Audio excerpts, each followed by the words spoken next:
Alors j'ai pris des documents à la Bibliothèque nationale à Paris, des témoignages des conquérants de l'époque, des conquérants français. D'abord, des extraits du bréviaire que l'on avait remis aux officiers et soldats qui s'en allaient en Afrique. Cela s'appelait « Aperçu historique, statistique et topographique sur l'état d'Alger ». Voici quelques-uns de ces extraits. Ces contrées sont des terres vacantes, abandonnées aux mauvaises herbes par la paresse et l'indolence des morts. Les femmes du pays sont livrées par la paresse des Arabes, qui passent toute leur vie à fumer, à la turpitude de mœurs extrêmement relâchées. Elles n'ont pas de religion. Beaucoup doutent qu'elles aient une âme immortelle et croient qu'elles ne sont faites que pour la reproduction. Le climat aidant, les femmes sont nécessairement disposées au plaisir. Alors, allez-y, des terres vacantes et des femmes consentantes qui n'attendent que les soldats français. Et puis, à côté, j'ai vu d'autres documents qui marquent l'étonnement des officiers français qui débarquaient en Afrique. C'est Campagne d'Afrique en 1830 par un officier du corps expéditionnaire. Cette terre, qu'on avait présentée comme sauvage et inhabitée, est couverte de jolies maisons de campagne entourées de jardins. Toutes sont bâties sur des hauteurs dont les mouvements onduleux contrastent tout à fait avec l'aridité des côtes de Provence. La végétation y est superbe, et partout des sources et des courants d'eau fécondent la terre. Les fruits y sont en abondance, un grand nombre d'aqueducs amènent les eaux jusqu'à la capitale. Et le maréchal Bugeaud lui-même. J'ai reconnu que l'Algérie produit beaucoup de grains, une immense quantité de bétail. L'immensité des terrains ensemencés atteste l'existence d'une population beaucoup plus nombreuse qu'on ne le pensait. Le commandant Claude-Antoine Roset, d'un voyage dans la régence d'Alger en 1833. Presque tous les hommes savent lire et compter. En France, on compte à l'époque 40% d'analphabètes. Ainsi, les soldats qui débarquent sont en général moins instruits que les sauvages qu'ils viennent civiliser. Le ministre de la guerre de l'époque, il s'appelait Girard. Il faut se résigner à refouler au loin, à exterminer même la population indigène. Le ravage, l'incendie, la ruine de l'agriculture sont peut-être les seuls moyens d'établir solidement notre domination. Savary, duc de Rovigo, apportez des têtes, bouchez les conduites d'eau avec la tête du premier bédouin que vous rencontrerez, au nom bien sûr de la civilisation. Christian, dans l'Afrique française, un détachement de l'armée parti d'Alger surprend la tribu désarmée des Olifias et massacre sur le champ tous les hommes, femmes, enfants, sans distinction. On parlera de 12 000 morts.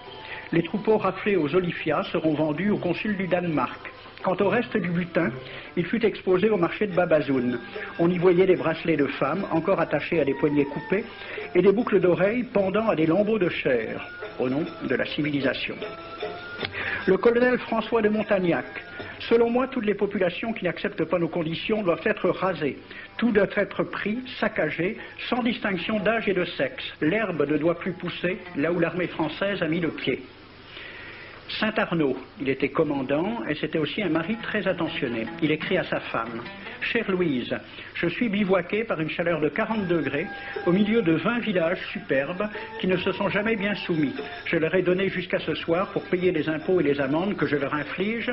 S'ils ne s'exécutent pas, j'enverrai 3 colonnes brûler tout. » En juin 1845, la tribu des Ouled Riha, chassée de ses douars par les détachements incendiaires du colonel Pélissier, se réfugie dans des grottes de montagne. Ordre du maréchal Bugeaud. Si ces gredins se retirent dans leurs cavernes, imitez Cavaignac aux Béha, fumez-les à outrance comme des renards. Voici le récit d'un témoin, français bien sûr.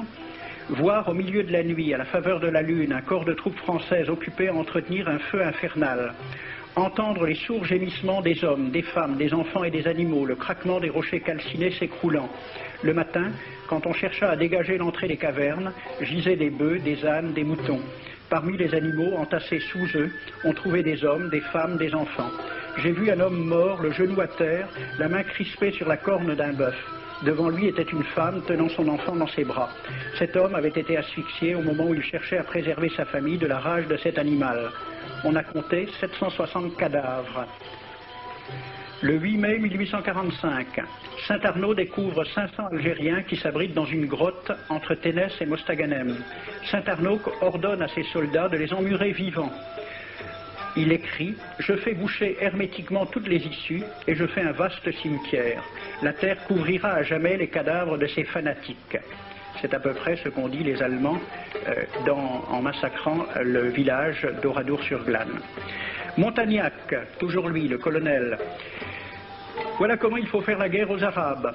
Tuer tous les hommes jusqu'à l'âge de 15 ans. Prendre toutes les femmes et les enfants. Vous me demandez ce que nous faisons des femmes que nous prenons? On en garde quelques-unes comme otages, les autres sont échangées contre des chevaux, et le reste est vendu à l'enchère comme bête de somme, toujours au nom de la civilisation. Nous rapportons un plein baril d'oreilles récoltées paire à paire sur les prisonniers. Il contient même celle d'un de nos 58 gendarmes morts de maladie. 2 pièces de 100 sous ne sont pas à dédaigner. Le maréchal Soult, ministre de la guerre, répondant à des questions à la Chambre des députés. En Europe, un tel acte serait horrible et détestable. En Afrique, c'est la guerre même. C'est la guerre même, c'est du moins ce que dit le ministre français, mais en face, voici un décret pris par l'émir des Arabes, l'émir Abdelkader. Tout Arabe qui amènera vivant un soldat français recevra pour récompense la somme de 8 douros. Tout Arabe qui aura un Français en sa possession sera tenu de le bien traiter et de le conduire le plus promptement possible, soit devant le califat, soit devant l'émir lui-même. Dans le cas où le prisonnier aurait à se plaindre de mauvais traitements, l'Arabe n'aura droit à aucune récompense. À la lecture de ce décret, question d'un soldat algérien, quelle récompense pour un prisonnier vivant? L'émir répond 8 douros. Et pour une tête coupée, l'émir répond 25 coups de bâton sur la plante des pieds. De quel côté était la civilisation? J'ai donc fait ce film avec les citations et des dessins et gravures qui étaient à la Bibliothèque nationale à Paris, et j'ai proposé le film à la Ligue de l'enseignement pour qu'il soit projeté dans les lycées et collèges de France et de Navarre. La Ligue de l'enseignement l'a refusé avec cette appréciation. Quoique très correctement réalisé et basé sur des documents indiscutables, ce film va à l'encontre de toutes les idées qui servent de base à l'enseignement de la pénétration française en Afrique du Nord, ce qui rend sa diffusion impossible. C'était reconnaître que l'enseignement n'avait pas pour but l'éducation, c'est-à-dire l'ouverture vers la réalité, mais l'endoctrinement au service d'une idée politique.